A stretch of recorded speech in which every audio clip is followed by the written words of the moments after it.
to another Chi-Town Daily News podcast from the Zebra Lounge with Andrew Seidler. I'm Mike McGuire, and today Andrew and I are going to be digging into another heaping helping of the Chi-Town Daily News stew. For those of you new to that, that's when we pretty much take a hodgepodge of topics from the day and tackle them all at once. So, diving right in, sir, who do you think should bat second this year for the Chicago Cubs? I think it's Mark DeRosa. I think that's why you brought him here. You got him to play second and to bat second. I think he gets on base. He's one of the few guys that will actually take a walk on this team. I've heard Jock Jones thrown in there, which is horrifying. That's ridiculous. I mean, 113 strikeouts last year. Oh, that's absolutely crazy. So, he's swinging and missing at something right now. Yeah, Jock Jones right. is not a two-hitter. And now, yeah, I don't like that at all. I think DeRosa would be the way to go. But I think we've talked about Matt Burton in the past, and that wouldn't bother me either. Because of the diet of fastballs that two hitters going to see between Soriano and Lee, I'd love to see Merton. If you really want to see Merton succeed, put him in that two-hole. DeRosa is a more seasoned hitter, he's a veteran hitter, and I think he'd be more equipped to drive in runs and produce. I think he's more equipped to handle different roles,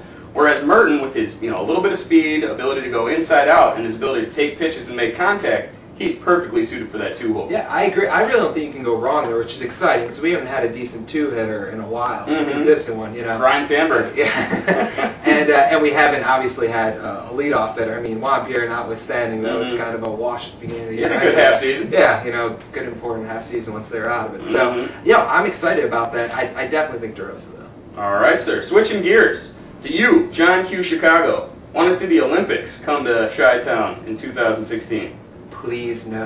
No, I don't. I am not interested. I mean, being a CTA rider, the thought of that on our awful public transportation system horrifies me beyond words. I'll leave town during it, and I'll come back later. I hear you on the pain in the ass, the congestion, the whole 9 yards. I would love to see it happen. I would love to be able to take my daughter to an event, to have that pageantry, to have that history come through Chicago. I mean, it would be like having a vacation being brought to you. I'm all for it. I think it would be something even you, sir, would remember with your cynical ass getting I'll get on a plane when I want to go to the Olympics. I just have no interest in it being here. I think the city is, I mean, it would just be a mess. All right. Speaking of things potentially parting ways with the city of Chicago, Kerry Wood's hurt again.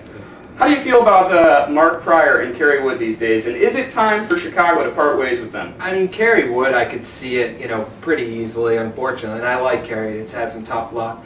But 11 trips to the DL in 10 Major League seasons. That's bad. Yeah, I mean, we're a long way from the 20 strikeout game. But I say Mark Pryor, no way.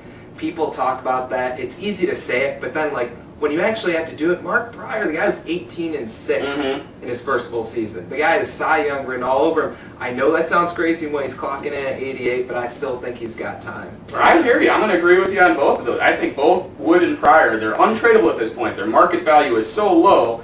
And also, their potential, they're still young, their potential is a lot higher than anything you'd get from somebody's scrap heap if you just unloaded them like many people want to do. All right, sir, moving on with a very practical and intelligent question. If given no choice, who would you rather fight, Ben Wallace or Tommy Harris?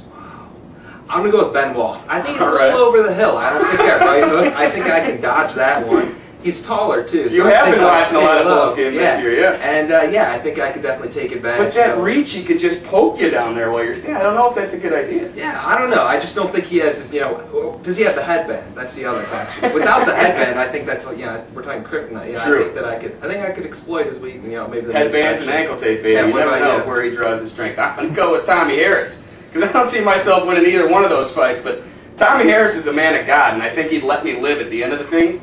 Ben Wallace has had a really shitty run this year. He might be frustrated enough to choke the life out of me. Yeah. I mean, I would also go with neither. That would also that would be a good alternative. Yeah. So, that's the scoop for us from the Daily News. Don't fight either Ben Wallace or Tommy Harris. The other stuff, you're on your own on.